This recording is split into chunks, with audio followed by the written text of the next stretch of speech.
Mirdita, jam këtu së bashku me Ministre Marrëdhënie e Parlamentit, e cila do të mbuloj dhe zëdhënien e qeverisë dhe në mënyrë të përjashme do bëj me ju një takim informues pa kamera, thjesht për t'ju dhënë të gjitha informacionet e nevojshme për pyetjet që mund të keni dhe që natyrisht ju jeni të lirë dhe të lira që ti publikoni ato informacione. Në ndërkohë, e pashtullës ta bënim këtë konferencë për shtyp, sepse janë disa çështje që meritojnë të adresohen dhe që janë të lidhura drejt për drejt me interesin e publikut, besoj, duke filluar nga projekti strategjik i portit të ri tregtar dhe ushtarak të Shqipërisë dhe duke vazhduar me impaktin e luftës kundër regjimit kriminal të Teheranit në çmimin e naftës, por gjëja që vjen menjëherë si rrjedhoj është edhe çmimi i ushqimeve.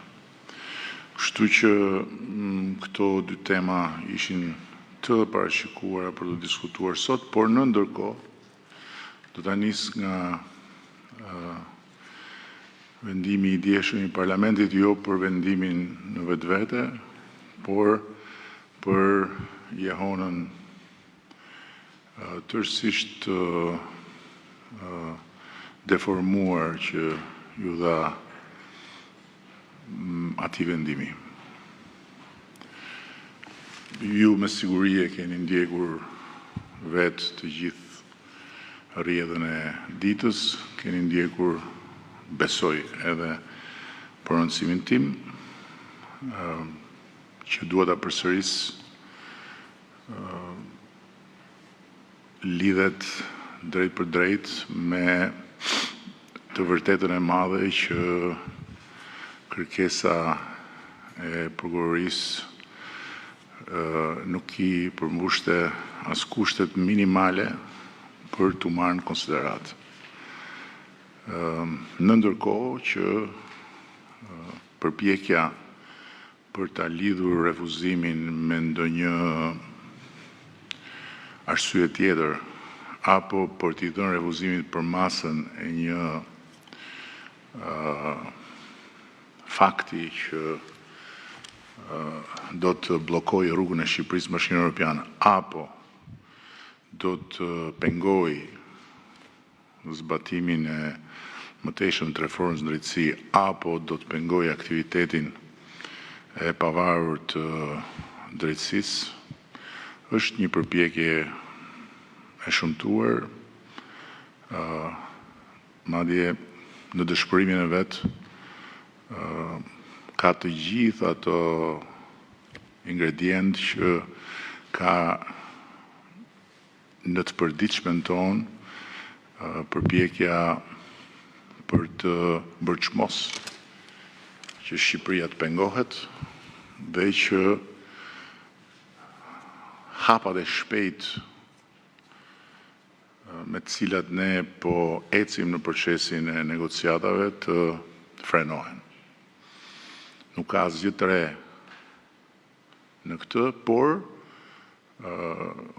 natyrisht që materiali në këtë rast është i favorshëm për të torëlisur njerëzit dhe për të fryrë daullën e luftës kundër qeverisë edhe kundër kësaj shumice qeverisë. Dua t'i siguroj të gjithë që nuk ka asnjë frenim në rrugën tonë të pandalshme drejt antarësimit plot në Bashkimin Evropian. Nuk ka as një diskutim lidhur me vullnetin ton për të vazhduar në rrugën që ne kemi hapur në pavarësimin e drejtësisë dhe në luftën reale kundër korrupsionit, ashtu si kundër nuk ka asnjë dyshim që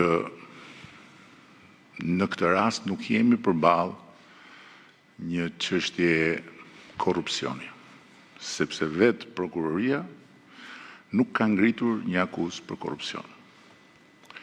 Por jemi përballë një çështje në hetim, e cila mund të hetohet lirisht pa as më të voglën pengesë, dhe e përsëris atë që thash edhe përpara grupit parlamentar,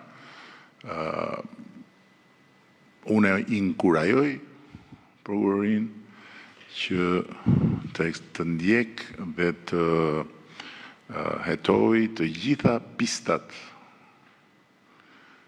ku mund të mendohet se mund të shfaqet gjatë rrugës ferra e korrupsionit. Deri tani nuk jemi përballë një çështje korrupsioni. Kjo është pak, po është shumë e sigurt. Nga ana tjetër, është e vërtetë që ne kemi pasur debat me disa nga partnerët tanë lidhur me qasjen ndaj kësaj çështje, nuk është sekret, dhe si kundër besoj e din shumica, por bëjnë sikur se din pakica. Unë në këtë detyrë përfaqësoj Shqipërinë, interesin e Shqipërisë dhe të gjithë shqiptarët, dhe një nga normat e pa diskutueshme të këtij përfaqësimi është që t'i shikoj partnerët në sy, të më shikojnë në sy, në të njëjtën lartësi. As unë nuk më shkon mendja të shikoj njëri nga lart poshtë, po as nuk më shkon mendja të pranoj që të më shikoj njëri nga lart poshtë, është shumë e thjeshtë.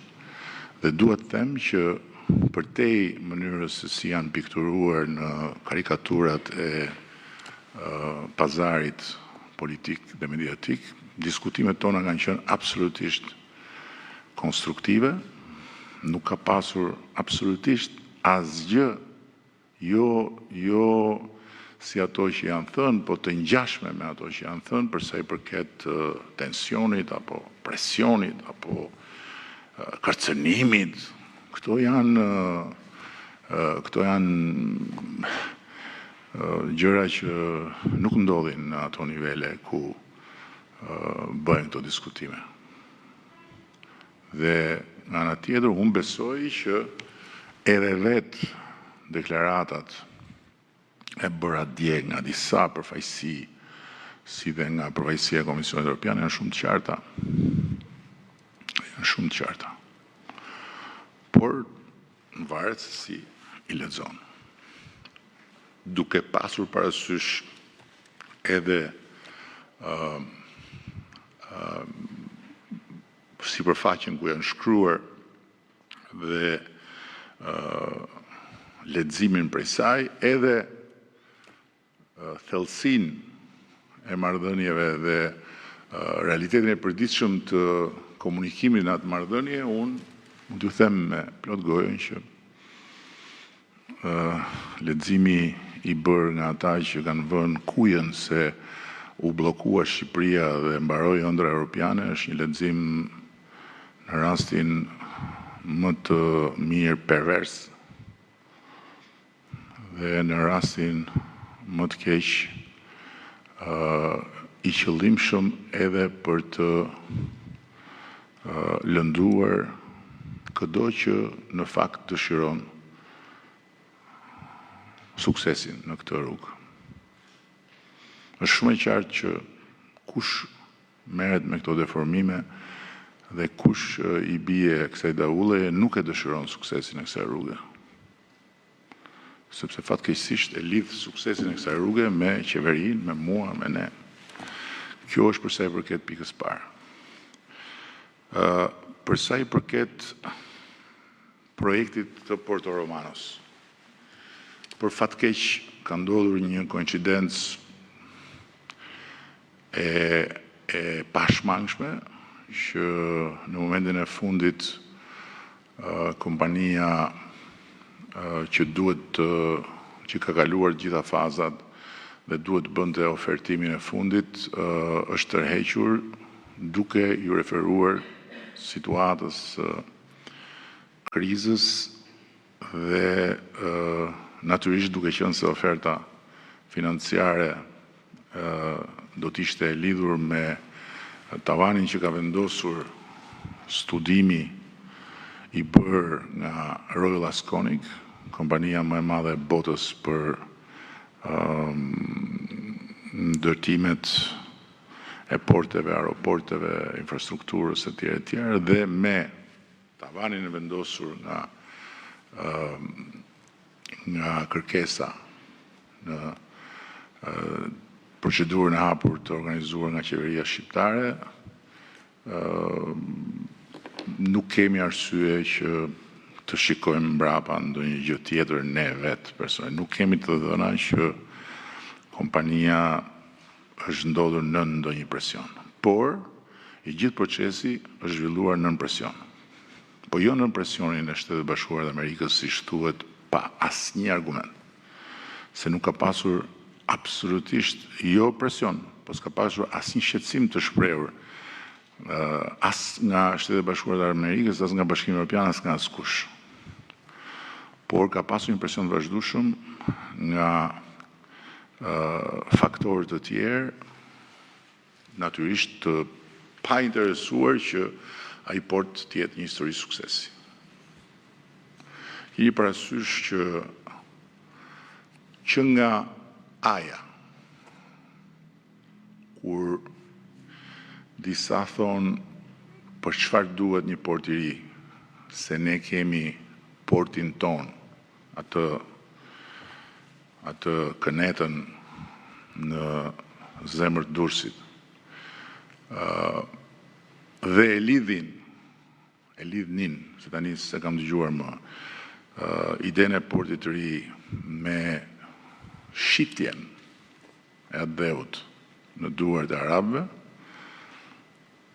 në fakt, e vërteta është që përtej ignorancës, që është gjithmonë faktor në mënyrën si trajtohen çështjet këtu, pavarësisht nga rëndësia madhore që mund të kenë, qysh në kryeterës ka pasur forcat interesuara që të mos ecte përpara projekti i portit të ri. Pse? Për një arsye që cili do që do ta kuptoj e kupton pa në një mundim të madh. Porti ekzistus nuk ka asnjë kapacitet për të qenë nyja strategjike dhe logjistike e korridorit 8. Nuk ka asnjë kapacitet. Është në të gjitha aspektet, edhe sikur ta marrësh edhe ta zbukurosh, i papërshtatshëm për të qenë nyje logjistike e korridorit 8. Këtë nuk e them unë, këtë e thonë të gjitha analizat e bëra dhe këtë e thonë të gjitha proceset e ndjekura dhe këtë e thot realiteti i thjeshtë që ai port është mes qytetit. Një nyje logjistike portuale në mes qytetit nuk ekziston dhe nuk mund të ekzistojë që këtu. Pa llogaritur kapacitetet e portit ekzistues që janë krejt të pa përshtatshme për të mbajtur gjithë peshën e korridorit të 8. E dyta, porti i ri, si nyje lidhëse e korridorit 8, është një port që e çon Shqipërinë në një nivel krejt tjetër, po jo vetëm Shqipërinë, po çon shqiptarët në një nivel krejt tjetër. Sepse është një nyje e lidhur edhe me një tjetër nyje strategjike, portin e thatë të Prishtinës. Dhe është i lidhur edhe me një tjetër nyje që është porti i thatë i Shkupit. Porti i thatë i Shkupit planifikohej në projektin e parë në Strugë. Qeveria e re e ka parë të arsyeshme ta spostoj në Shkup. Dhe ky spostim mund t'i mjaftoj kujdo që logjikon për të kuptuar që këtu kemi të bëjmë edhe me një përmbajtje të rëndësishme interesash kombëtare strategjike. Tani, nëse ju mendoni që të gjithë mezi po presin që shqiptarët bëhen më të fortë, mund ta mendoni. Por ju siguroj që jo në një, por në një sër vendesh ka forca të cilat nuk e mirëpresin këtë. Dhe kjo nuk ka lidhje me armiqësira të natyrës gjeopolitike vetëm. Ka lidhje edhe me këto. Kjo ka lidhje edhe me interesa tregtare të vendeve. Nëse ju mendoni që porti i ri është një port që ata të cilët i kanë të lidhura interesat me rrugët e trafiqeve mezi po e presin, ju mendoni gabim. Përkundrazi, nuk kanë asnjë arsye ta mirëpresin. Dhe ka dhe një fakt tjetër që e kam shpjeguar edhe më parë. Vetë korridori 8 sot është pjesë e rrjetit evropian të transportit. Jo se e themi ne, se ne mund themi, dhe unë e them që edhe korridori Durrës-Prishtinë është pjesë e rrjetit evropian të transportit, por nuk është në hartën e rrjetit evropian të transportit që gjendet në zyrat e Komisionit Evropian në Bruksel. Që do të thotë që statusi i një korridori të rrjetit evropian të transportit është tjetër nga statusi i një korridori që mund të jetë mes të Europës, por nuk është në atë rrjet. Duke filluar që nga financimi. Korridoret që nuk janë në atë hartë nuk financohen. Mund t'i ndërtosh vetë, siç ne do të ndërtojmë vetë së bashku me qeverinë e Kosovës hekurudhën Durrës-Prishtinë. Dhe kemi folur me kryeministrin në Prishtinë herën e fundit për 2 mundësi financimi të cilat do t'i eksplorojmë së bashku. Por ama, s'ka asnjë shans që ne të kemi akses në fondet europiane për aksin Durrës-Prishtinë, sepse nuk është. Tani, ky korridori 8, me të cilin disa bëjnë lodra fjalësh edhe nuk kuptojnë fare se për çfarë flasin, ndërkohë që disa të tjerë as nuk duan t'ia dinë fare sepse dinë se për çfarë bëhet fjalë, është futur në rrjetin evropian të transportit këtu në Tiranë në samitin e Bashkimit Evropian me Ballkanin Perëndimor. Mbasi unë dhe qeveria ime kemi luftuar jo pak vite për të hequr bllokimin që ishte bërë. Ishte i bllokuar. Tani pse vendet Bashkimit Evropian e kishin bllokuar korridorin e 8? sipas logjikës ignorantëve që bërtasin në rrugët e pazarit mediatik, këto janë muhabete rrugësh, por jo nuk janë muhabete rrugësh. Këto janë çështje zhvillimi ekonomik, këto janë çështje sigurie, këto janë çështje kapacitetesh konkurruese në një hapësirë ekonomike dhe tregtare që është shumë e vështirë. Ne vim nga një varfëri ekstreme dhe duam të bëjmë pjesë e një shtëpie që praktikisht zotron një pasuri shumë të madhe. Mbas futjes së korridorit të 8 në rrjetin evropian të transporteve, korridori 8 u fut edhe në rrjetin e lëvizjes sigurt të NATO-s. Dhe projekti ynë i portit të kombinuar tregtar dhe ushtarak është në tryezën e NATO-s.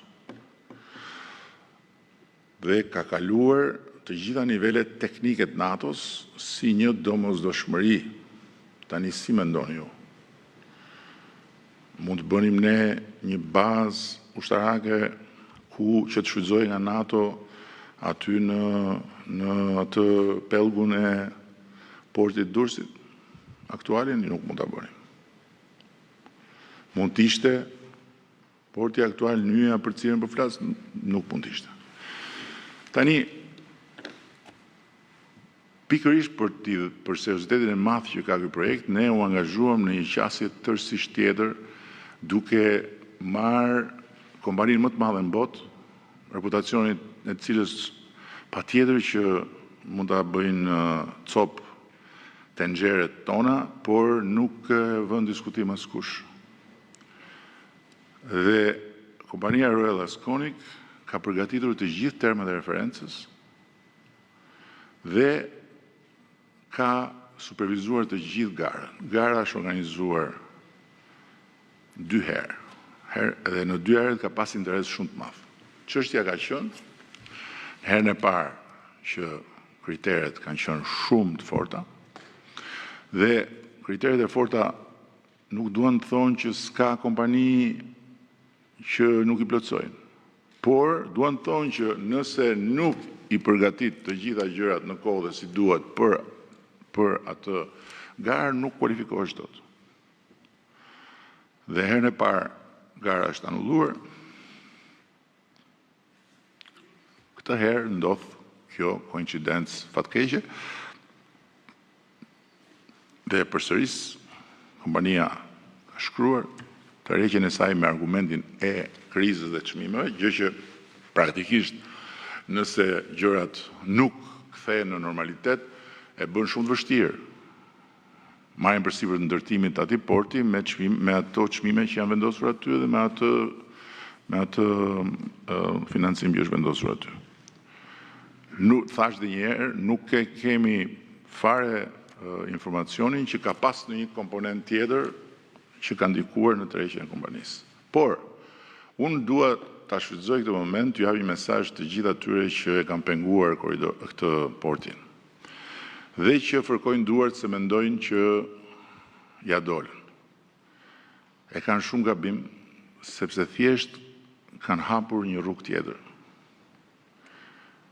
Një rrugë tjetër që nuk mund ta bllokojnë më dhe nuk do ta ndalin dot më. Dhe në të njëjtën periudhë kohë të parashikuar, ne do të bëjmë hapin që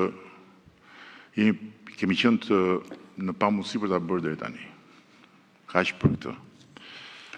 Nuk them më shumë, sepse në ndërkohë jemi duke përgatitur hapin tjetër, në momentin kur jemi gati ta hedhim, natyrisht ta bëjmë publik. Por është e sigurt që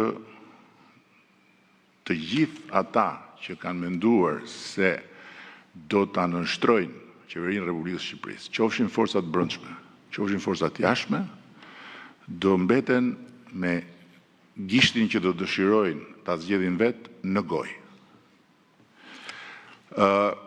Pika tjetër ka të bëjë me krizën në javën që vjen, Parlamenti i Shqipërisë do të ftohet të votojë një rezolut për ta shpallur Republikën Komeiniste të Iranit. Unë me gojë nuk e them dot islamike, sepse ajo Republikë nuk ka asnjë lidhje me Islamin.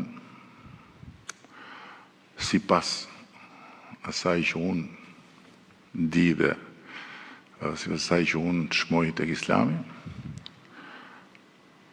shtet sponsor të terrorizmit. Dhe bashkë me këtë do të shpallet organizatë terroriste Garda Republikane e Iranit dhe Hezbollahu, që të dyja. Sepse kjo është e vërteta. Natyrisht në këto hapa nuk jemi pionierët, sepse ka pasur më parë edhe partner, aleat, miq që i kanë hedhur, por është koha që ta bëjmë dhe ne këtë gjë. Por nga ana tjetër, fakti është që kriza po shfaqet në të gjithë botën, po shfaqet edhe këtu, si rezultati i rritjes së çmimit të naftës. Unë kam shprehur që kur kemi bërë mbledhjen e parë të asamblesë së shumicës qeverisë pas zgjedhjeve, që një nga objektivat tona është krijimi i një faktori të ri në tregun e naftës, një faktori shtetëror, një force publike, për të krijuar një kapacitet që të lehtësojë barrën mbi qytetarët, sikundër e lehtësojë konkurenca që ne nxitëm duke bërë ndryshuar komplet qasjen për fluturimet ajrore.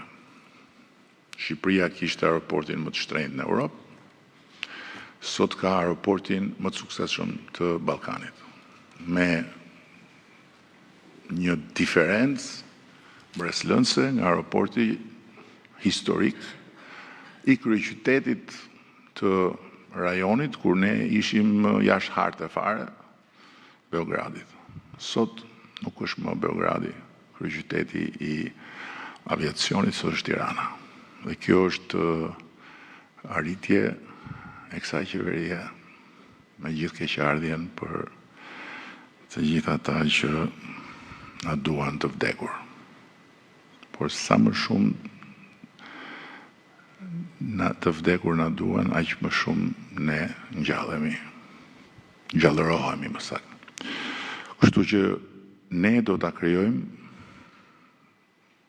faktorin publik, forcën e shtetit do ta fusim dhe në tregun e naftës.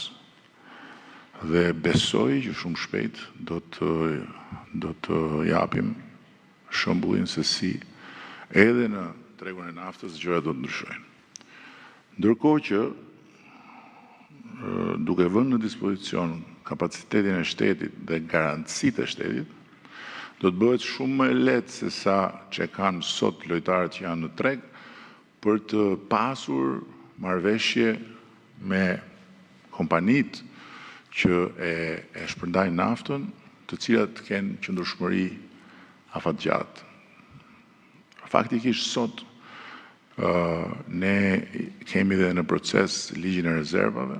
Më kujtohet që kur unë kam folë për rezervat e naftës në vigjilje të kësaj iniciative përpara vitit 2020, u hodhën shumë tenxhere përpjet, sepse u quajt një përpjekje për nuk e di se çfarë boshësie.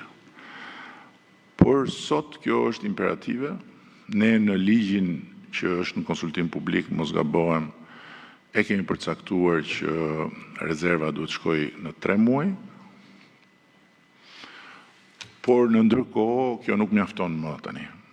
nuk mjafton më si mas sigurie, se mund t'jetë thjesht një mas e mjaftueshme për momente tilla, por ne na duhet të shkojmë përtej sigurisë, ne duhet të shkojmë tek ajo që qytetarët ndjejnë dhe që ajo qytetarët meritojnë të kenë. Një treg nafte i cili të jetë më i përballueshëm se sa tregu i sot. Shumë thjesht. Këto ishin pikat që unë doja të ndaja me ju.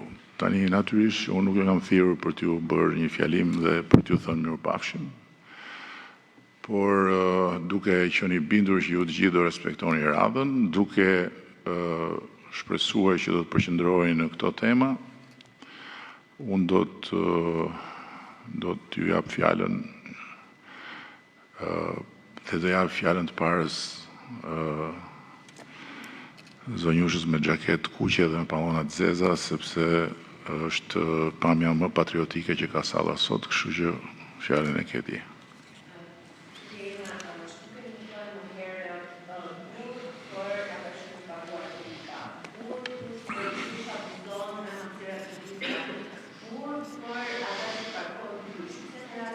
Kush ishte e treta?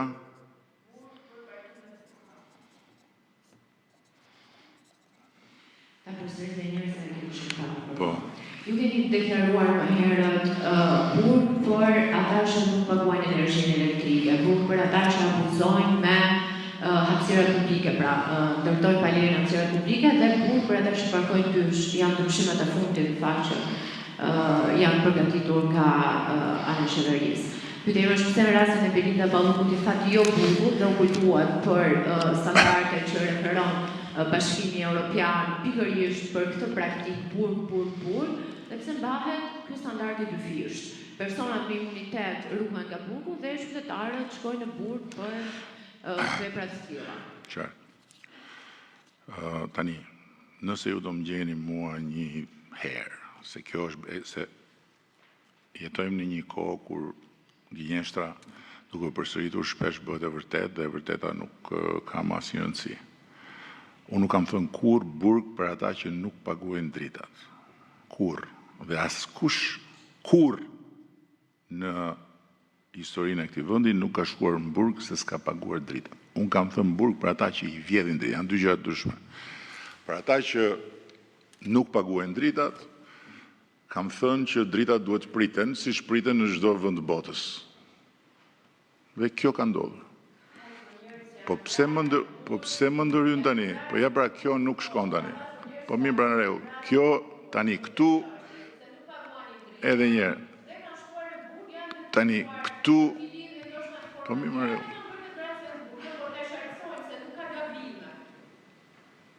Tani këtu tani fillon mitingu edhe unë besoj që kur jemi në kushtet që mitingu zhvillohet rregullisht u poshtë, mund të shkosh atje poshtë i bësh to. Këtu nuk është për të bërë miting. Këtu është dhe përgjigja. Këtu nuk është debati. Po mirë, dakor. Gjëja që ti po më kërkon si gjithmonë është që unë t'ja përgjigjen që do ti. Unë do ja përgjigjen që dua unë dhe ashtu sikundër unë me shumë qetësi pres që të mbaroj pyetja jote si zakonisht e gjatë dhe me komentet përkatëse, kërkoj fjalën e lirë që ta çoj deri në fund, nëse qimi mua ma jep lejen. Nëse qimi mua nuk ma jep lejen që të çoj fjalën që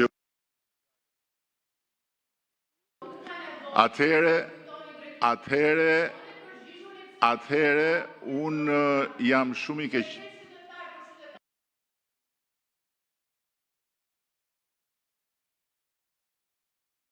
Tjetër, nuk bëj asnjë sum personal.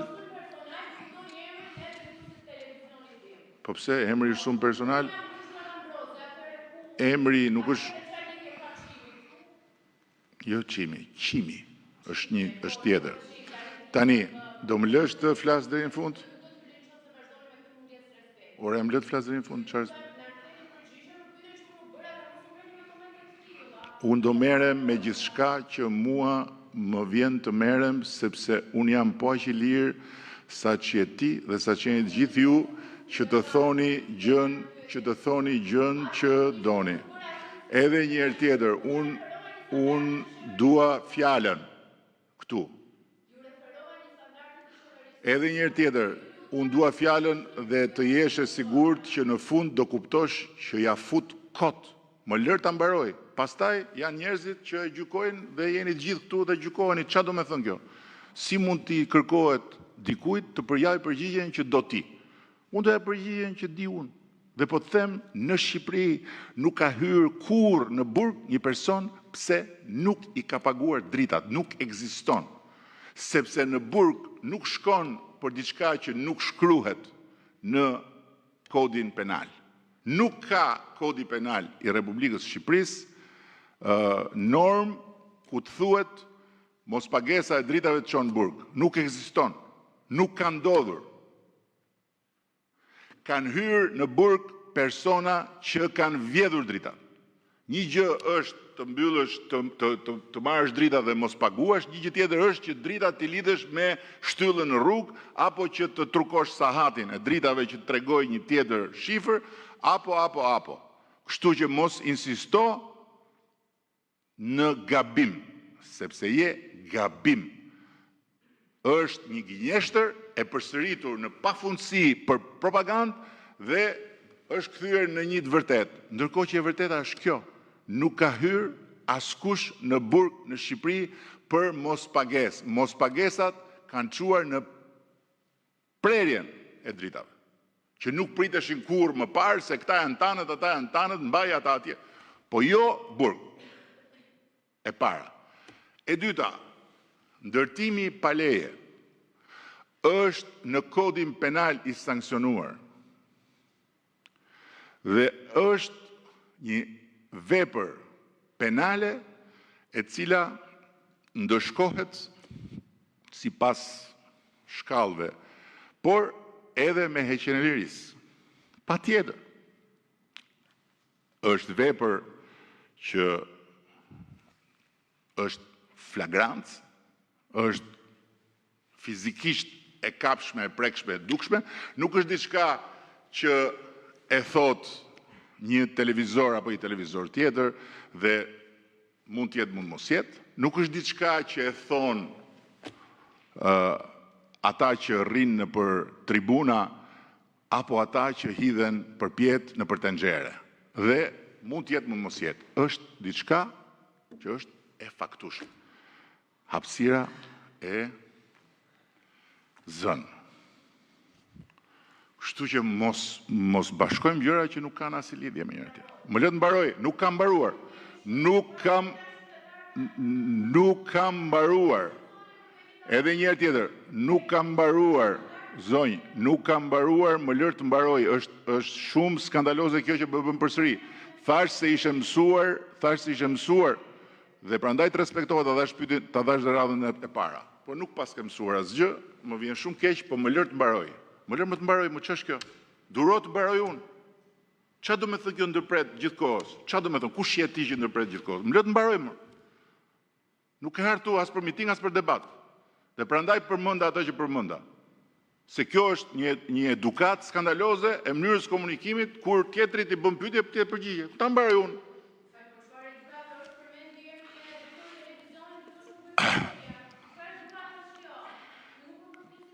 Tani, natyrisht që kështu vjen jeta kur nuk ka drejtësi dhe nuk ka prokurori. Ai televizioni që thua ti është në prokurori për pastrim parash.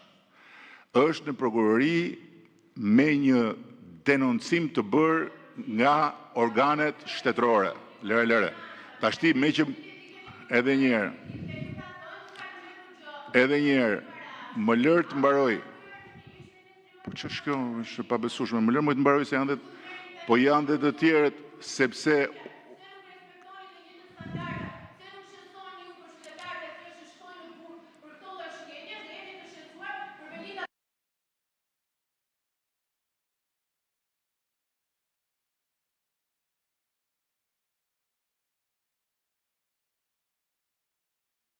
Ju të tjerët që rini kështu, jeni dakord që ta lëm me kaq konferencën, apo doni të bëni pyetje dhe ju?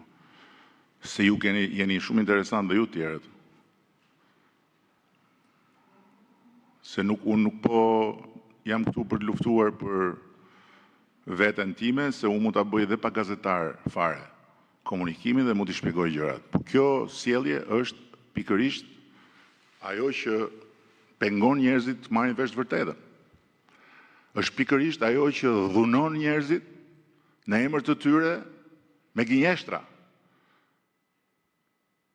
Është pikërisht ajo që nuk i lejon njerëzit që të peshojnë të dyja palët. Fole zonjë, po, mbylle të flas unë. Jo ta mbyll unë 20 herë që të flasësh ti. Unë do të bëj me pyetjen tënde, unë do të... Shiko. Juve abuzoni me njerëzit. Juve abuzoni me ata që merrin në përgojë në mënyrën më të ulët. Në emër të lirisë, juve abuzoni me faktet në mënyrën më të shëmtuar, ju jepni njerëzve çdo ditë gënjeshtra dhe bëni këtë në emër të lirisë dhe askush nuk ju thot plaç. Unë po të them edhe një herë, më lër të mbaroj fjalën. Marrja peng e një bisede me dhunë mund ta bësh. Unë nuk kam se ç'a bëj tjetër. Mund ta bësh. Po kjo është dhunë. Më lër të mbaroj fjalën. Do t'i përgjigjen që do ti, nuk ta jap dot unë, se unë nuk punoj për qimin. Dhe kjo është e sigurt. Dhe me që më përmende televizion, më përmende ti televizioni, nuk ta përmenda unë. Televizioni, një sekond. Është një sekond, edhe një herë. Një sekond dhe një herë tjetër. Unë do përdor çdo gjë që unë më vjen të përdor. Juve jeni në të... Çfarë është kjo mohabet?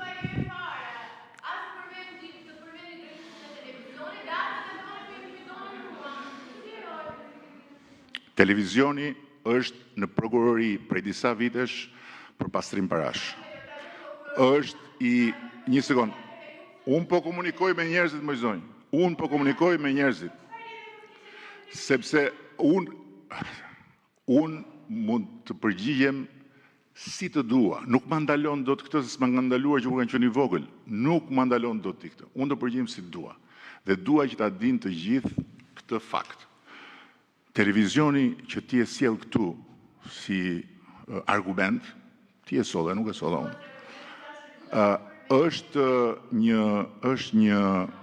Është një subjekt i denoncuar për pastrim parash prej vitesh dhe i denoncuar nga autoritetet shtetërore në prokurorinë e Tiranës.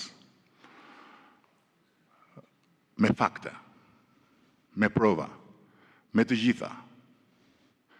Dhe natyrisht që parat në atë televizion pastrohen për të bërë eksaktësisht këtë që bëhet çdo ditë që përmbyten njerëzit me gënjeshtra dhe me pislëk. Tani,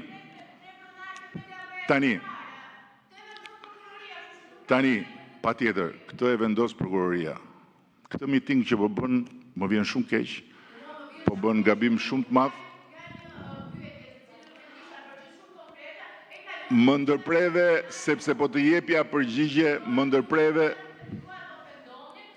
zonjë, më ndërpreve, sepse, zonjë, më ndërpreve, sepse, dhe natyrisht që po bën heroinën për ata që të kanë sjell këtu, dhe mirë bën, do bëhesh heroinë e ditës.